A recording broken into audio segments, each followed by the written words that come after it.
Hi all, இன்றைக்கி நம்ம ஒரு மண்டே விளாக் தான் பார்க்க போகிறோம். இன்றைக்கி ஈவினிங் நாங்கள் ஊருக்கு போகிறோம். அது நாங்கள் போயிட்டு வரதுக்குள்ள அந்த பாவக்காலாம் பழுத்துறோம் அப்படின்னு சொல்லிட்டு அதையும் கொஞ்சம் கட் பண்ணி எடுத்தாச்சு. எங்களுக்கு இன்றைக்கி மார்னிங் வந்து பூரி சாம்பார் சட்னிலாம் வச்சு சாப்பிட்ணும் போல வச்சு நாங்கள் பூரி சாப்பிட ரொம்ப நாள் ஆச்சு. அதனால அதுக்கு சாம்பார் அதெல்லாம் ரெடி பண்ணிவிட்டு அதுக்கப்புறம் பூரி இன்றைக்கி இந்த ஸ்டார் ஷேப்பு அதெல்லாம் கொஞ்சம் டிஃப்ரெண்ட்டாக போட்டு மார்னிங் சாப்பாடு ஹெவியாக முடிச்சாச்சு.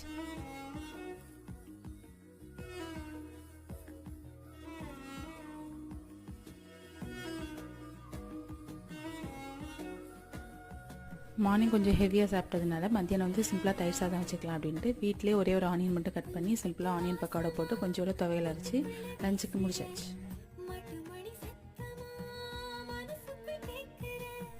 நைட்டு ஆளுக்கு 2 சப்பாத்தி மட்டும் போட்டு டின்னரை முடிச்சிட்டோம். நாங்கள் ஊருக்கு இந்த அதிரசெல்லாம் வாங்கியிருந்தோம். அதெல்லாம் ஒரு பாக்ஸில் எடுத்து வச்சு பேக் பண்ணிவிட்டு அதுக்கப்புறம் நாங்கள் ட்ரெஸ் எல்லாம் எடுத்து வச்சுட்டு கிளம்பிட்டோம்.